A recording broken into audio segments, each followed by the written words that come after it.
Hello guys, welcome back.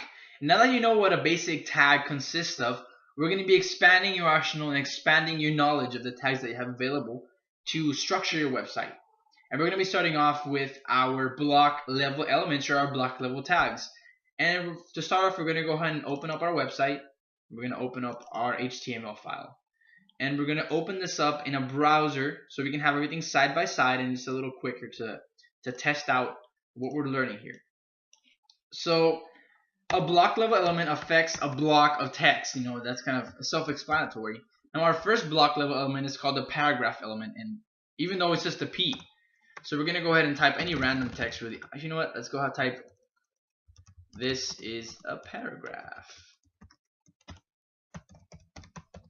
So we're gonna save that and we're gonna render in our browser, and there you go. The paragraph or the P element doesn't really do much in terms of formatting. However, you can style it in CSS so it does. You can make it align right, align left, and many other things that I will teach you soon. Another very useful set of block level elements are the heading level elements. And the heading level elements are basically define your text size, and that ranges from H6 and to H1. H6 is standardly the smallest size, so I'm going to type out hi, I'm small. Oh, small. H6. And H1 is by default the biggest. So hi, I'm big. I'm going to close that off. And we're going to save it once again, Control S, and we're going to load it up, and there you go. Hi, I'm small. Hi, I'm big. So now you see how the heading level elements work. Now after that, we have our block quote. And our block quote is similar to our paragraph. The only thing is that it does have some sort of formatting. So hi, I'm a big quote. We're going to close that off. Block quote. Save that again. We're going to render it in our browser. Hi, I'm a big quote. And basically what this does is it gives it like a little bit, it gives it an indent to a paragraph. Another one that we have available is our HR, and this is an empty tag. We like to call it an empty tag, and this is just a horizontal rule or a horizontal line. So when you load it in your browser, you get a line, and this is normally used to format the text or to divide it, to kind of say this is one article, this is another article, and so on and so forth. Additional to that, we have lists, and we have two types of lists. We're going to start off with an ordered list, and you'll see right now why it's called an ordered list. Now, an ordered list has an OL, which stands for ordered list, and it has an LI, which means list item. So list item 1, we're going to go ahead and close that off, and list item 2.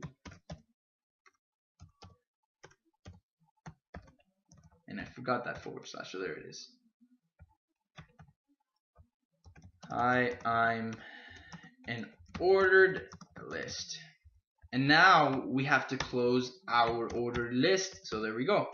So now when we save this and we render in our browser, we're going to get an ordered list. And the reason why it's called an ordered list is because it has numbers in front of it it has numbers in front of it. You can change the little icons. You can make an arrow or such, but standardly it's just numbers. And also we have unordered lists. It's just the same thing but with UL. So hi, I'm an unordered list. And we have our list items, list item 1, and our list item 2. So there you go. Now we close it off so we can see how it looks. So we're going to save that and we're going to load it, and there we go. It's an unordered list, and the reason why it's called an unordered list is because it has no numbers. It's just it's just a list of things in no particular order. Additional to that, we have primitive formatting, and that is shown as pre, and that's basically anything that I do will come out as it is in the text file. So if I tab it and I just type out, and I tab it and I type out, and I tab it and I type out, all those tabs are going to pop out on my browser. So I'm going to close it once again, And when I render this, I get all those tabs and in the text font that we've been using on our file. On the other hand, if I were to just type that out, if I would do the same thing but with the tabs wouldn't all pop out, especially not the first one. So we're gonna go ahead and render that, and you see the tabs do not pop out. So the pre tag is helpful in situations. Generally, it's not suggested because you can just format it with CSS. Now that concludes our block level elements. Thank you for your attention.